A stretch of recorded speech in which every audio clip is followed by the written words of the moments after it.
Hey everybody, welcome back to another video. This is Matthew James, and in today's video I'm going to be revealing my newest washing machine. So we're gonna get right into it, and it is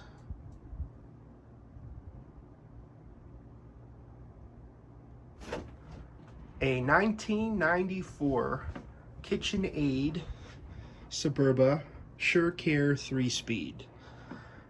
Guys, this has been the KitchenAid washing machine that I have been after now for about a year and a half, 2 years. This model, like I said, is a 1994 model year. This was one of the higher end models. I'm not sure if there was a model higher than this. There may have been. Can't really find much on these KitchenAids out there, but this one is definitely top of the line. So, of course, we have our, nice and shiny control panel.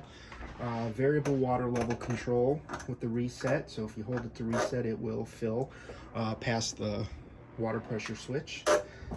We have our temperature control settings. This machine does have a hot warm, so we are going to be taking advantage of that. And of course a warm, which is very nice if you want the machine to fill faster. Over here we have our options. So we have an extra rinse and we have a hand care setting. I believe the hand care setting will switch to intermittent extra slow agitation. And of course we have our timer here, and this timer has quite a lot of options on here. The heavy duty cycle, the regular cycle, permanent press, hand care, and then of course when we turn that on and set it to this cycle, it will do the intermittent agitation. This is definitely a old school timer. Unfortunately, it is a little difficult to turn, so I would assume that's probably due to the age. We do have the machine here available in this beautiful porcelain almond color. Go ahead and take a look inside. Our traditional blue, or I should say turquoise agitator with our fabric softener dispenser, our bleach dispenser, and our original wash basket with this preferred wash pattern that I love. Let's take a look here at our lid. Pretty basic, nothing fancy on here. So, I want to go ahead and just kind of give you guys a little bit of information on, how I restored this machine, because everything is restored. So the backstory behind this KitchenAid is, I check Facebook Marketplace regularly, and had come across this about 2 hours away from where I live. The seller had it listed for $50. So I reached out to the seller. I saw it on there. I wasn't real. I said, like I said, maybe I'll give it a couple days, sleep on it. So I reached out to the seller, and I was like, hey, is this machine still available?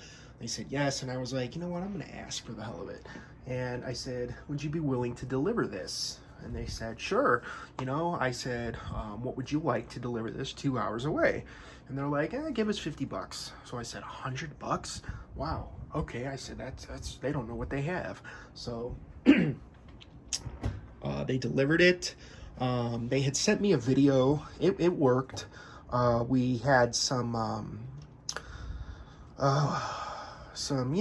wear and tear from over the years, which was to be expected. Again, this is now 31 years old, so this machine is basically as old as I am, which is crazy. But I got the machine, got it into my house, said, okay, let's see what we got here.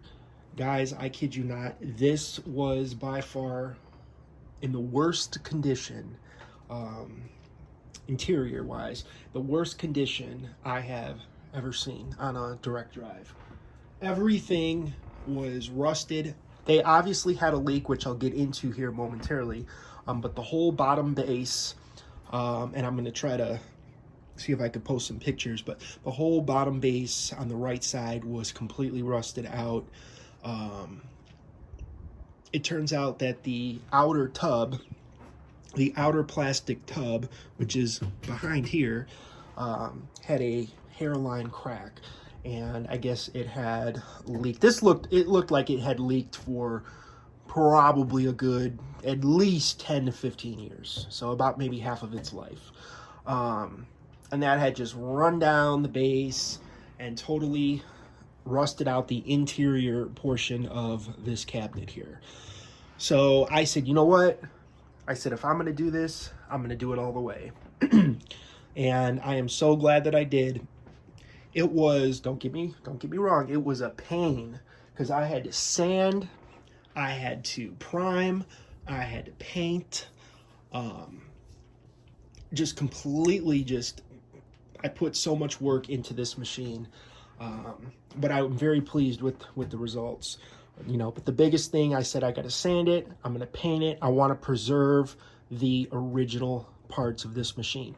I learned the hard way, and some of you guys may disagree, and if you do, that's fine. A lot of these parts on these machines are still made today. We all know that. However, Whirlpool has changed the parts over the years. You know, they have changed the part numbers. The part may look the same as when it was made, when this machine was in production, but it has changed. In my opinion, the parts are made with less quality than they were 25, 30, 35 years ago. So what I said I'm going to do is I'm going to preserve all the original parts, and I'm going to, if I absolutely have to replace something, I'm going to look for a new old stock part on eBay. And I got lucky with a lot of stuff.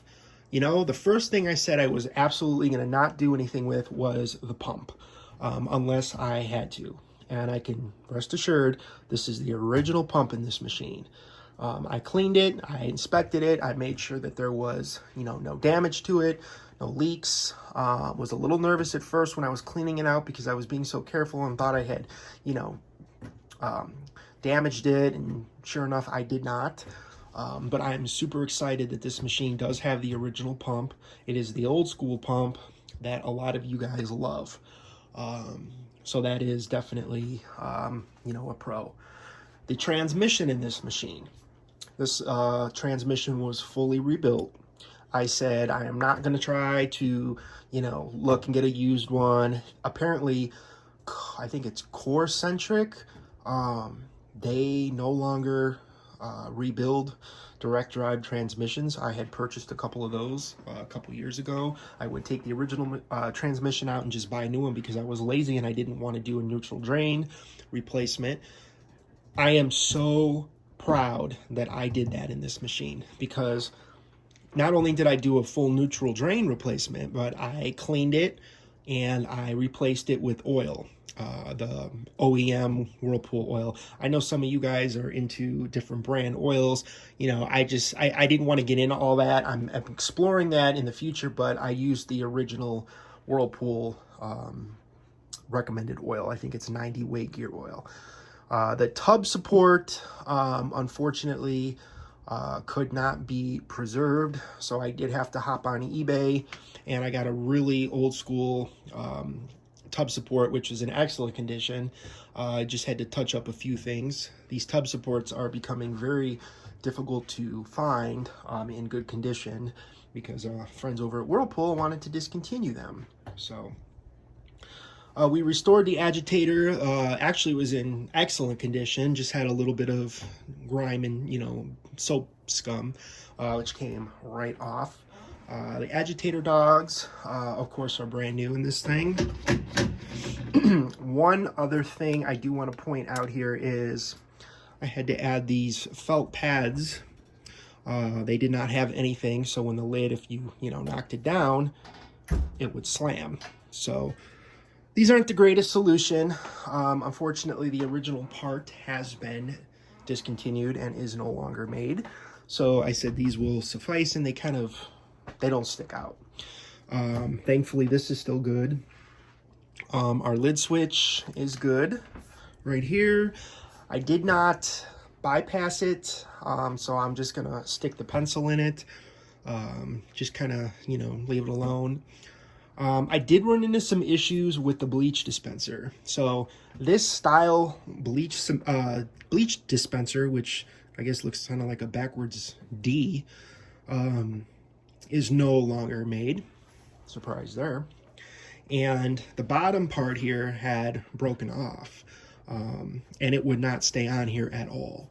So I didn't want to do this, but again, when you have parts that are no longer made, and I checked eBay for a used one, guys, you have to be creative. So we got some Gorilla Glue, and we glued this thing on here. So I said, you know what, this machine isn't going to be perfect, but we're going to do the best job we can.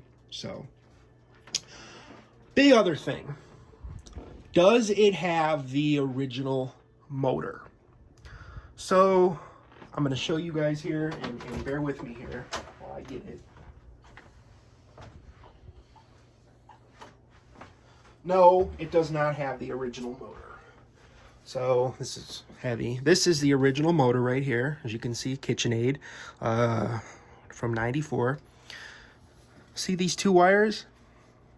Well, there was a black tab on these wires. Like it was like a connector, I should say. And it plugs into the wires on the machine. Well, when I was removing everything, the wires got stuck, and they would not budge. So with the use of some force, I had to pull it, and unfortunately they came out of the socket. Now guys, I really don't mess with wires, especially on a motor.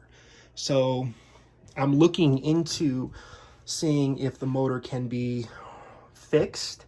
But the good thing is I actually got a KitchenAid, a 1997 KitchenAid motor, same part number, because the motor you cannot buy new anymore. Whirlpool has discontinued those, and they are no longer available. So the motor is from 1997, so about 3 years after the machine was made. So very close to original. Absolutely no issues with the new motor. I did replace the motor coupling. I did not put the metal insert coupling on.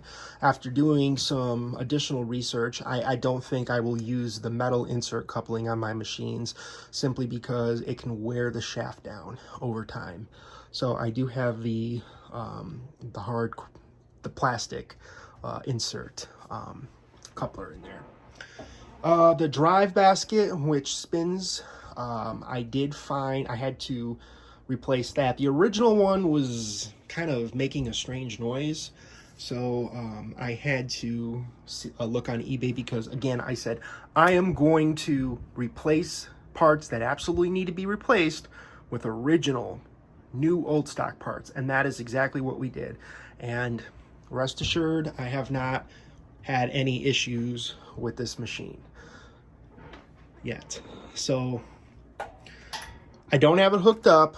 I do have it plugged in, and I'm going to demonstrate the spin cycle, as I've been rambling on here for almost 14 minutes now. So I will be posting a video, a full cycle video of this machine once I do put it into official use. I have tested it. I had to check it, especially for leaks. Everything passed. But yeah, I wanted to reveal this to you guys. And I'm really looking forward to what this machine can do, especially the quality it brings.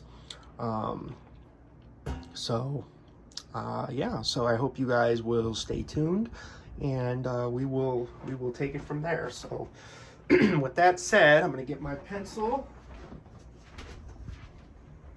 and we are going to my fancy green pencil here.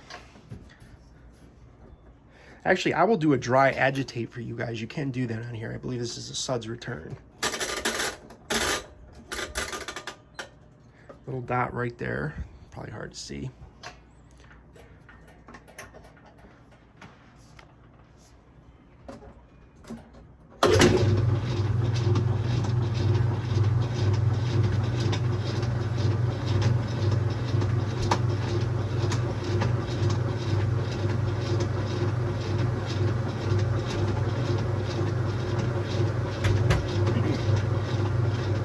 And we'll let it neutral drain.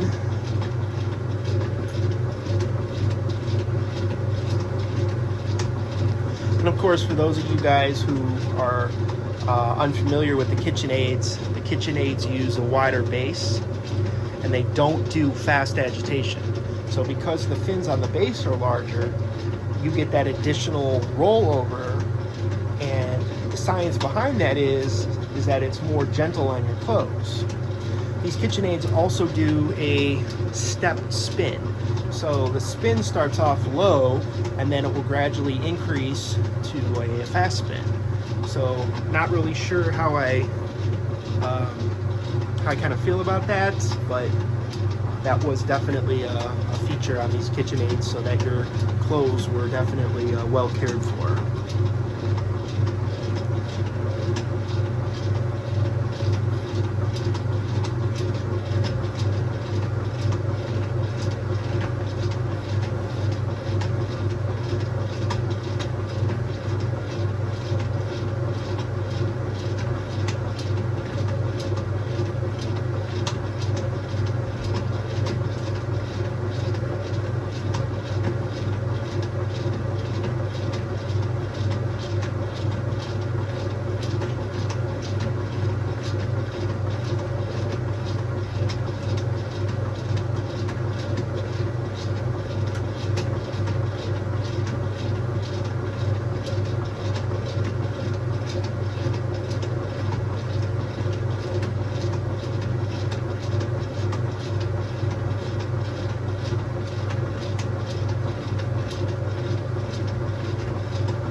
gonna spin any second now.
You can hear those water inlet valves. I'm not sure why I didn't do a high spin. Let me turn it off.